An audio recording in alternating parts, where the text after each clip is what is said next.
Boas-vindas a mais um material produzido pela Ford College. Hoje, a gente vai mergulhar direto na etapa final do Capstone.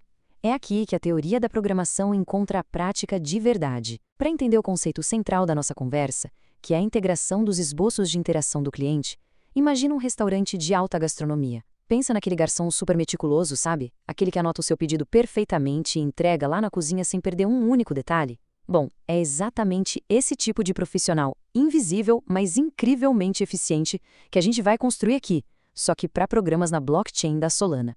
Então, o que seria esse garçom no mundo da engenharia Web3? A gente chama isso de esboço do cliente, ou Client Stub. Basicamente, é uma pequena estrutura de teste executável, que funciona como uma ponte vital de comunicação. A lógica é simples. Se o esquema Borscht que vimos antes é o nosso cardápio padronizado, com todas as opções e ingredientes definidos à risca, e o ponto de entrada do programa é a cozinha onde tudo é preparado, esse esboço do cliente é o nosso garçom de elite. Ele garante que a comunicação entre os dois lados seja impecável, fazendo com que o pedido chegue à cozinha exatamente como foi lido no cardápio, sem surpresas, sem erros. Para hoje, o nosso roteiro é o seguinte. Primeiro, o quebra-cabeça final. Depois, o esboço do cliente. Em seguida, construindo o fluxo, critérios de aceitação, nosso checklist de depuração e, para fechar, os próximos passos. Vamos lá? Parte 1. O quebra-cabeça final. Na etapa anterior, nosso foco foi garantir que o programa tratasse os pontos de entrada do jeito certo, lembra?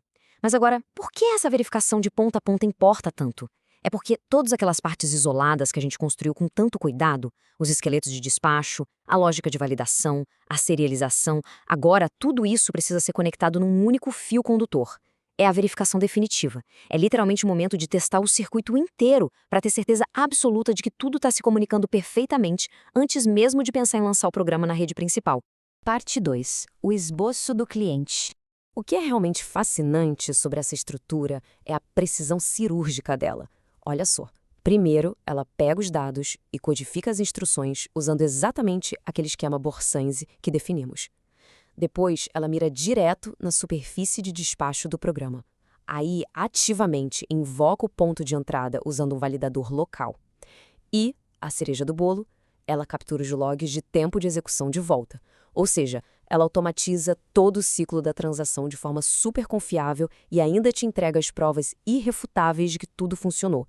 É como ter um inspetor de qualidade incansável trabalhando em segundo plano. Parte 3. Construindo o fluxo. Na prática, construindo isso em TypeScript, o fluxograma exige 4 passos bem diretos. Passo 1, preparar o ambiente iniciando o validador local. Passo 2, reutilizar o esquema Borscht, importando as definições exatas para o seu script para evitar qualquer erro de tradução. Passo 3, montar o pacote de dados com uma chave de teste e enviar a transação assinada. E, finalmente, o passo 4, pegar a resposta e escrever os resultados num arquivo chamado results_json. É um processo super linear e elegante para transmitir dados com segurança máxima. E aqui a gente toca num ponto absolutamente crucial. Uma estrutura de teste que se preze não pode se contentar só com os pedidos fáceis, certo? A gente tem que testar 2 cenários distintos. O primeiro é o caso nominal, o famoso caminho feliz, onde o pedido é perfeito e tudo dá certo. Mas o segundo é o caso limite.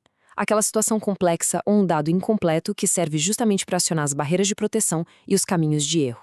A gente tem que forçar o limite mesmo, para garantir que a cozinha do programa não vai explodir sob pressão se receber uma instrução bizarra. Parte 4. Critérios de aceitação. Olha, computadores são estritamente literais. Eles não querem saber de boas intenções. Eles exigem saídas exatas. E é aqui que entram os nossos recibos de sucesso. Se o arquivo results_json foi criado, pronto, o ambiente rodou e capturou os dados. Se temos trechos de log do programa extraídos, isso prova que o código recebeu, interpretou as entradas e ativou os caminhos certos. E, por fim, um código de saída zero. Isso é estabilidade pura. Significa que nenhuma exceção fatal estourou no meio do caminho. É binário, sabe? Funcionou ou não funcionou. E no meio de todo aquele mar de logs de depuração que aparecem na tela, tem um sinal especial que a gente sempre quer ver. Aquela tag em verde escuro, o entry_parse OK. Quando isso aparece no terminal, é o sinal dourado. Significa que seus dados não só sobreviveram à viagem pelo validador, mas foram perfeitamente dissecados e compreendidos pelo programa. Para quem está codificando, esse é sem dúvida o momento de maior alívio. Mas, a gente sabe muito bem como o desenvolvimento de software é na vida real. E se ocorrer uma falha de parsing? O que acontece quando o computador simplesmente rejeita o pedido inteiro, igual a um chefe de cozinha furioso devolvendo um prato ilegível? Bom, é nessa hora que a gente guarda o confete e veste o chapéu de detetive para resolver o problema. Parte 5. Checklist de depuração. Nosso plano de emergência começa voltando para a base. Primeira coisa, verifica o esquema. Tem alguma incompatibilidade de finning, tipo na ordem ou no tipo dos campos, entre o que o cliente enviou e o que o programa está esperando? Segunda coisa, dá uma olhada no NDNS, a ordem dos bytes e nos tamanhos dos números. Um 8 sendo lido como um 32 vai quebrar tudo. E por último, a tática mais inteligente. Pega aquela exata carga de dados que falhou e roda de novo lá nos testes ulatórios da lição 3. Isso limpa o ruído do fluxo completo e te deixa consertar o problema de forma cirúrgica e determinística. Parte 6. Próximos passos. Para fixar de vez tudo o que vimos hoje, leve esse princípio com você. Trate o esquema BORSCH como uma única fonte de verdade, compartilhada tanto pelo cliente quanto pelo programa. Fazer dessa frase a sua regra de ouro é, de longe, a melhor estratégia para zerar os erros de parsing e acelerar a integração. Quase sempre quem está sabotando o seu código é uma incompatibilidade estrutural. Então, para fechar o nosso ciclo, fica a grande provocação final. Com todos os testes rodando, os esboços do cliente estão de fato prontos para impulsionar a implantação final do Capstone? Bom, se a sua estrutura em TypeScript conseguiu documentar os bytes, validar as assinaturas e cuspir os logs de sucesso perfeitamente num arquivo JSON, a resposta é um gigante sim. Este foi mais um material produzido pela Ford College sobre o fluxo de trabalho de ponta a ponta.